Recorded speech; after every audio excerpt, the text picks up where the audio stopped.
The smell of burnt coffee lingered in the air, mixing with the faint scent of rain that had seeped in through the cracked office window.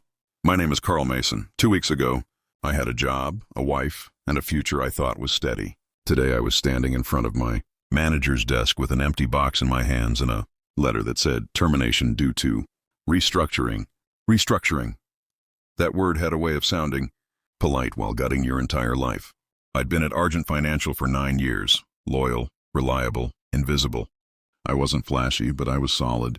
I made sure the numbers balanced, the reports were airtight, and the board could sleep at night knowing the machine was running smoothly. I thought that mattered. Apparently I was just another replaceable gear. I didn't argue when HR walked me out. Didn't shout, didn't cry. Just stood there as the security guard nodded me through. The glass doors and the rain began to fall harder. The city's reflection rippled across the pavement, broken by puddles and taillights. Chicago could be merciless in October. By the time I got home, the apartment felt too quiet. Emma wasn't there. Her note was, "Carl, I can't do this anymore. You've been distant for months. Maybe losing your job will make you realize what really matters. I need space and don't call." No signature, just that. I read it once, twice, 3 times. The words didn't hit me all at once. They dripped slowly like water from a leaking faucet, until the whole room was flooded with silence. I poured myself a drink and sat by the window, watching the rain wash the city clean. Or at least try to. My phone lay face down on the table. The screen was cracked. I hadn't bothered to fix it since last month's argument. When it rang, I didn't even look. Probably my father, calling to remind me that failure is a choice.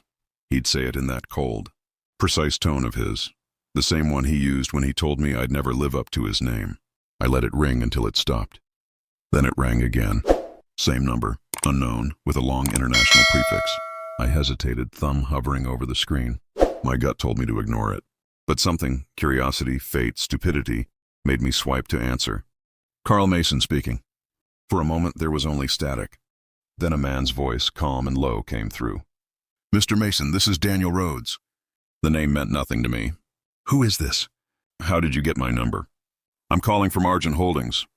"Not the branch you worked for, the parent firm." That made me sit up. I was let go last week. "If this is about paperwork, HR—" "This isn't about HR," he interrupted. His voice had that practiced, deliberate cadence of someone used to being obeyed. "I need you to listen carefully and not mention this call to anyone." My pulse quickened. "What's this about?" He exhaled slowly. "The reports you compiled during your final quarter, the ones labeled Q3 variance analysis, have raised serious concerns. There are discrepancies, significant ones." I frowned. "Discrepancies?" I ran those reports myself. Every figure was cross-checked. "Exactly, which is why I'm calling you and not someone else. We believe someone higher up has altered your work after submission." The words landed like thunder. "Altered my work? Why?" "That's what we're trying to find out. I need to meet you, Carl, tonight." "Meet me?" I stood, pacing near the window. "Why not just handle it internally?" "Because whoever did this has access to every internal channel.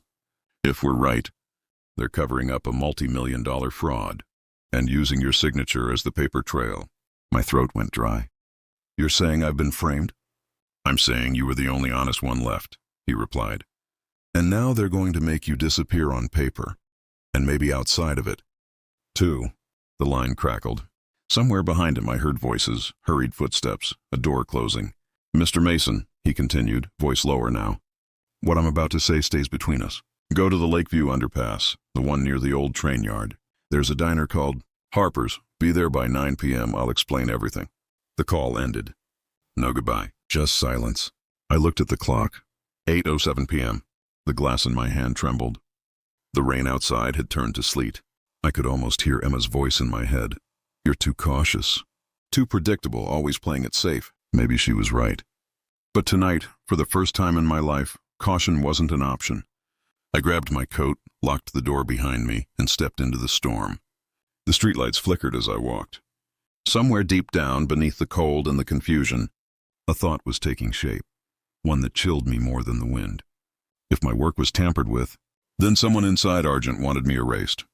And the man who called might not be trying to save me at all. The rain had eased into a cold drizzle by the time I reached Harper's Diner. The neon sign flickered above the cracked awning.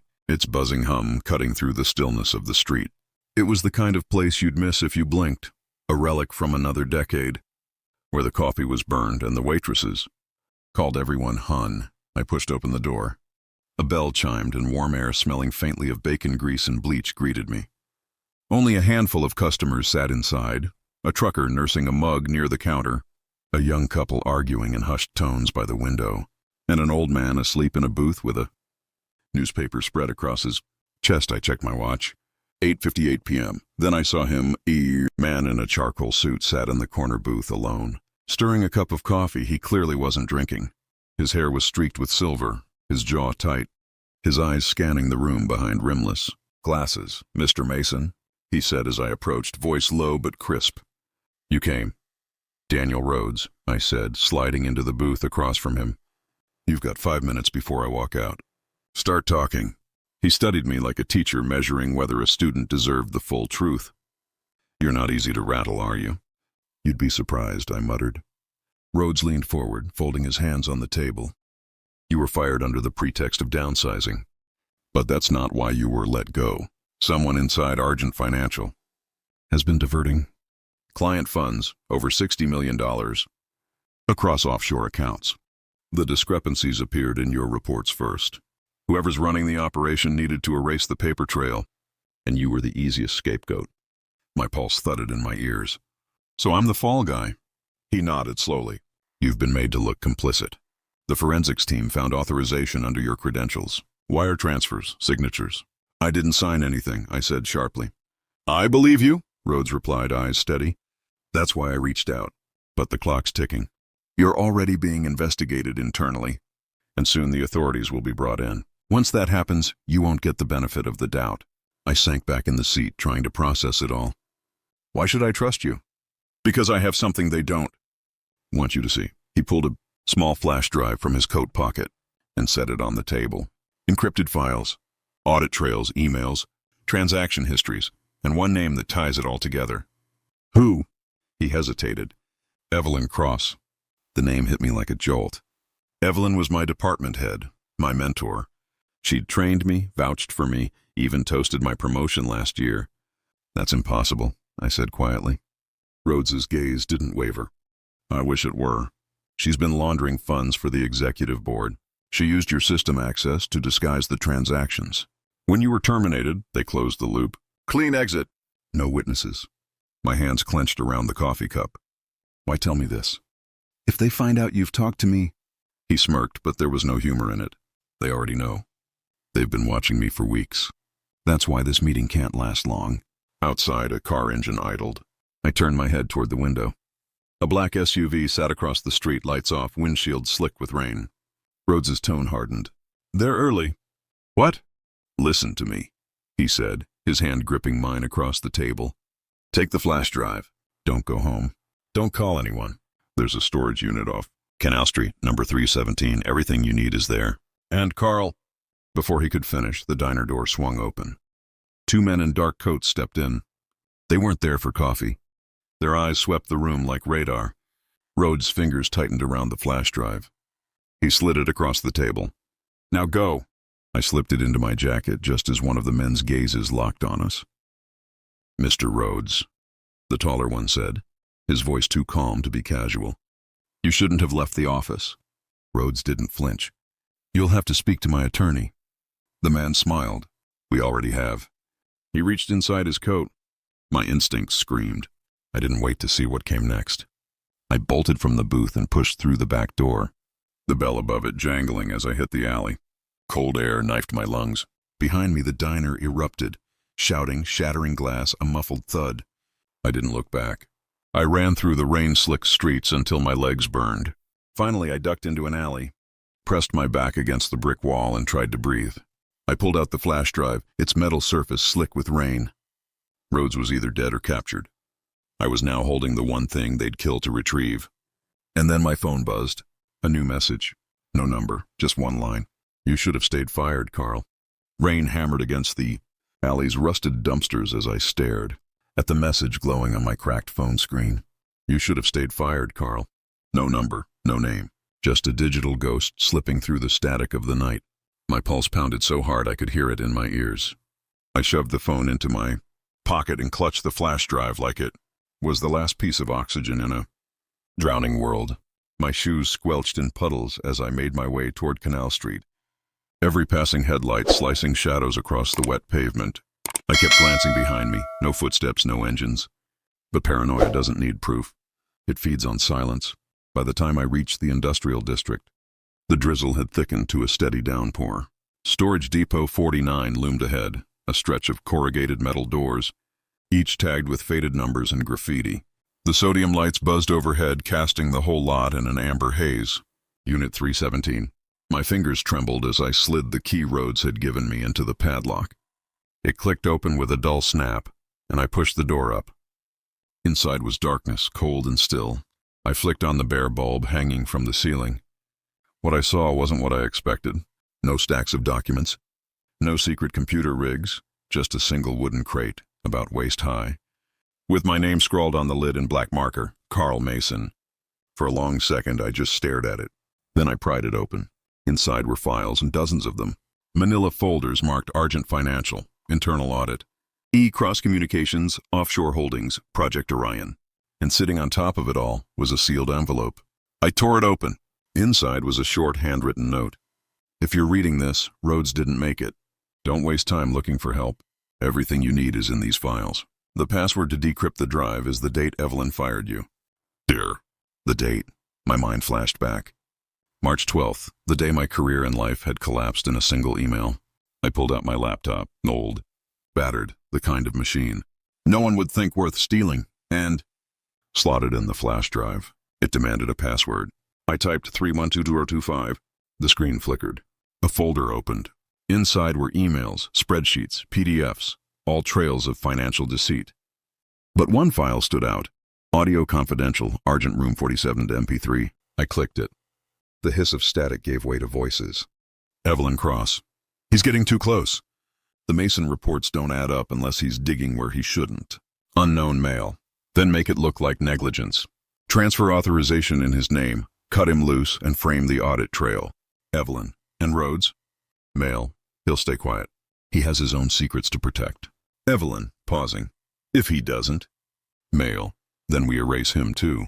I froze. The room felt smaller, the walls closing in. Rhodes had known. He'd risked everything to get this to me. Suddenly, the low rumble of an engine broke the silence outside. Headlights swept across the cracks of the door. I quickly killed the light and crouched behind the crate. Two shadows moved across the puddled pavement outside. Their footsteps were slow, deliberate. Unit 317, one voice said. He's here. Rhodes didn't lie. My breath caught in my throat. I clutched the flash drive, laptop still warm against my knees. Metal groaned. They were trying the door. I looked around. There was only one way out, a rusted ventilation shaft in the back corner, half concealed by old tarps. I crawled toward it, prying off the cover just as the padlock outside snapped open. Open it, the voice ordered. I slid into the shaft, pulling the cover behind me, heart hammering like a drumline in my ears. The light from the open door flooded the unit. Then a flashlight beam swept across the space where I'd been seconds ago. Nothing, one of them muttered. No, said the other. He was here. The crate's open. Their footsteps moved closer. I could hear the shuffle of paper, the click of a gun being drawn. Find him. I crawled through the vent, the metal cold and slick under my palms. The passage opened behind the row of units, dumping me into a ditch lined with runoff water. I scrambled up the embankment, drenched and shaking. When I turned back, the storage lot was bathed in flashing red and blue lights.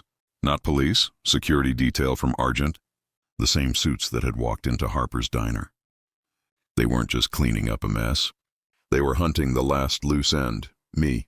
I slipped into the dark, the flash drive burning like a live ember in my pocket. Somewhere in that drive was the evidence to destroy them all. But I also knew one thing now. Evelyn Cross wasn't working alone. The man in the audio, that voice, smooth, cold, commanding. I'd heard it before, at a board meeting. It belonged to Victor Hale, the CEO himself.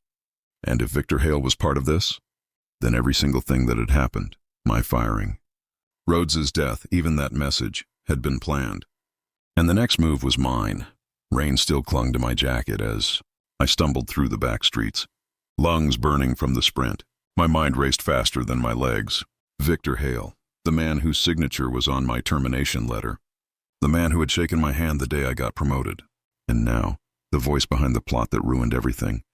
Every instinct screamed to vanish, to disappear off the grid. But running wasn't an option anymore.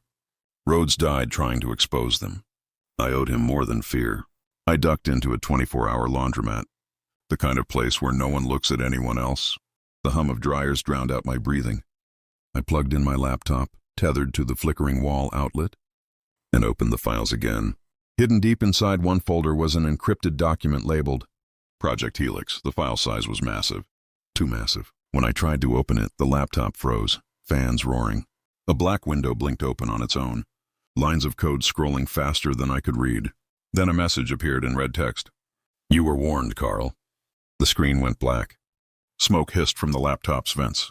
I yanked the flash drive out and dropped the machine on the floor. Dead.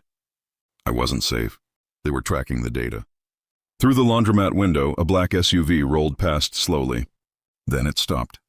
Headlights dimmed. No time to think. I shoved the flash drive into my sock, grabbed my backpack, and slipped out the back door into the alley. The night was heavy with fog and the faint buzz of streetlights. I could hear the SUV's door open, boots hitting asphalt. Two of them again. Same suits, same measured steps. "Carl Mason," one shouted into the dark. "You've made a mistake you can't fix."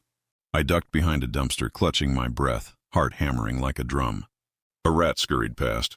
One of the men swept a flashlight beam across the brick walls, slow, patient. They weren't searching. They were cornering. I scanned the alley. A fire escape above, rusted but intact. I climbed, gripping the cold steel as the footsteps drew closer. When I reached the rooftop, I dropped flat. Below, one of them spoke into a comm.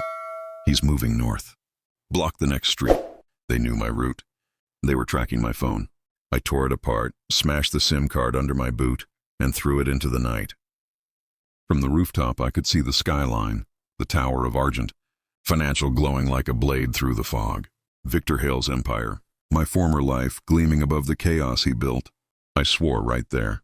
If they wanted to erase me, they'd have to do it in daylight. Somewhere beneath that glass monument was the truth Rhodes died for. And if I had to burn my way through every floor to find it, I would. The hunt had just begun. By dawn, I was holed up in a rundown motel off Route 71, the kind, where the wallpaper peels and the front desk clerk never asked for ID. My clothes were soaked. My nerves shredded. I hadn't slept. Couldn't. Every sound outside felt like another step closer to the end. I spread the stolen documents across the bed, scanning lines of corporate jargon and coded transactions, until one phrase caught my eye. Operation Vantage Transfer, classified or DoD liaison, Department of Defense. Why would a financial firm be tied to that? Before I could dig deeper, my burner phone buzzed. No caller ID. I hesitated, then answered. A familiar, calm voice slid through the line. "Carl Mason, you've been busy." I froze. "Who is this?" "Someone who prefers loose ends tied neatly," the voice said. "You have something that doesn't belong to you." It was him. Victor Hale. "You killed Rhodes," I snapped. A low chuckle. Rhodes was unfortunate collateral. He forgot which side of the table he was sitting on. My hands shook, but I kept my voice steady. "You're laundering billions through defense contracts. You think I won't expose it?" "You won't," Hale said softly. "Because you're smarter than Rhodes. And because you understand survival." I stayed silent. "Here's the deal," he continued. "Walk away. Leave the city tonight. In your account by morning, $2 million, no trace. Enough to disappear forever, or..." He paused. "So I'll keep chasing your little hero fantasy and end up like Rhodes, a tragic obituary buried on page 6. The line went dead. I stared at the phone, the hum of the ceiling fan the only sound left in the room. $2 million to vanish. To erase everything. But then I saw Rhodes's note again. His scrawled handwriting now smeared from the rain. "Don't waste time looking for help." He died for this. And Hale thought I'd just cash out? I packed the files, slipped the flash drive into my boot, and opened the curtains. Across the street, a black sedan idled. Same model, same tinted glass. Watching. I grabbed my jacket and walked out the back, through the fire exit, cutting through the alleys until I reached the train yard. My next move was clear now. The evidence wasn't enough. I needed witnesses. Exposure. And there was only one person who could get this to the right hands. Julia Trent. Rhodes's contact inside the Justice Department. If I could reach her before they reached me, maybe this nightmare would finally crack open. But as I climbed into a cargo train, the wind howling through the empty cars, I couldn't shake the feeling that Hale wasn't done. This wasn't an offer. It was a warning. And I'd just signed my death sentence by saying no. The train groaned as it pulled into the outskirts of the city by morning. The gray skyline loomed ahead, wrapped in fog like a secret refusing to be told. My phone was dead, my wallet empty except for a few crumpled bills. But the flash drive was still in my boot, pressing against my ankle like a loaded gun.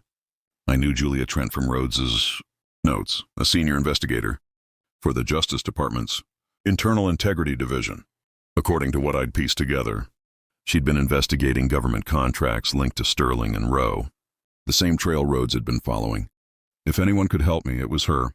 I found a payphone at a 24-hour diner off the highway and dialed the number. Rhodes had scribbled beside her name. It rang twice before a cautious voice answered. "Trent speaking." "This is Carl Mason," I said. "Rhodes sent me." Silence, then, "Rhodes is dead." "I know, I was there. And I have what he died protecting. Where are you?"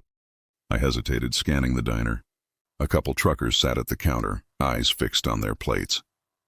The waitress poured coffee, humming to herself. Still, something felt off.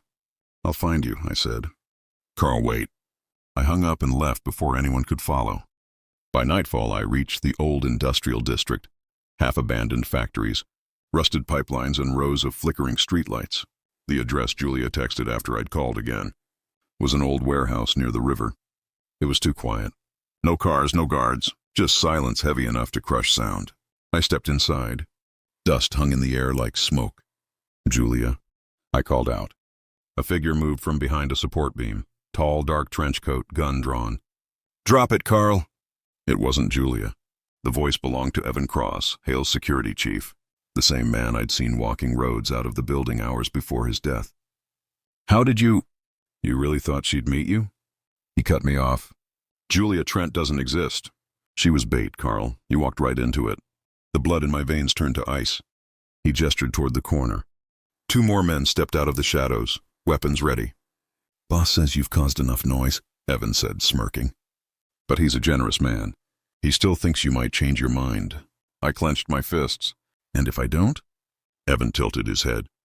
"Then this river will remember you better than the world will." The moment he said it, I spotted a reflection in a shattered mirror behind him, a faint red dot gliding across his chest, a sniper scope. Then a gunshot cracked through the air. Evan dropped instantly, his men scattering for cover. I dove behind a crate, adrenaline roaring in my ears. A voice yelled from above, "Move, Carl!" I looked up. A woman on the catwalk, blonde hair, tactical vest, rifle in hand. "Who the hell are you?" I shouted. "Julia Trent," she snapped. "And if you want to live, get moving." Bullets tore through the crates as I sprinted toward the stairs. Julia fired back with brutal precision, dropping one of Hale's men before he could reload. When I reached her, she grabbed my arm and dragged me toward a side exit.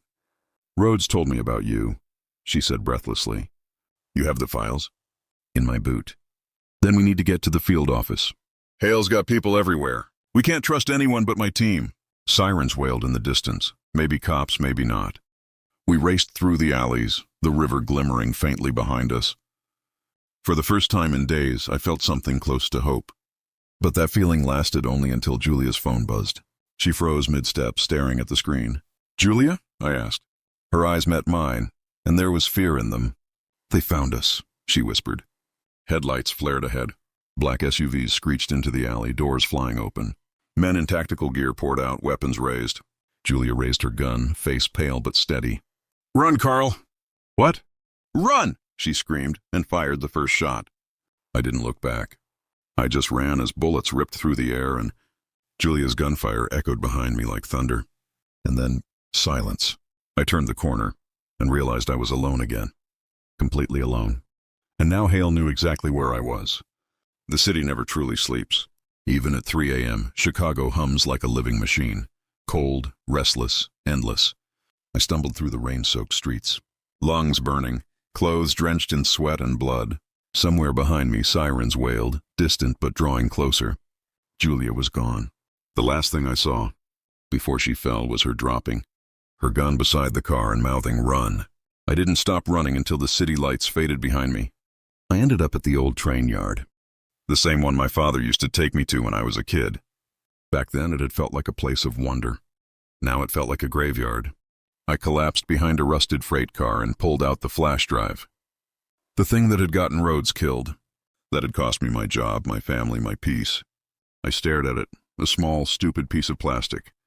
But inside it, proof that billions had been stolen, and hundreds of innocent lives had been manipulated, erased or bought by Hale's empire.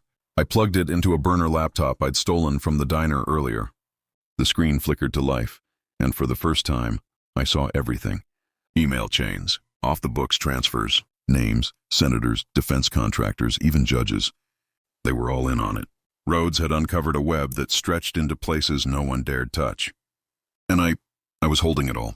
Then my phone buzzed. Unknown number. I hesitated, then answered. "Carl Mason," the voice said, smooth, calm, unmistakable. "You've been busy." "Hale." "Don't sound so surprised," he chuckled. "You didn't really think you could disappear, did you? You're a numbers man, Carl. You should have known the odds. I have everything, Hale. Every file, every transfer, every name." "I know you do," he said. "And that's exactly why you're still alive." I froze. "See, I admire you," he continued. "Most men fold when their lives fall apart.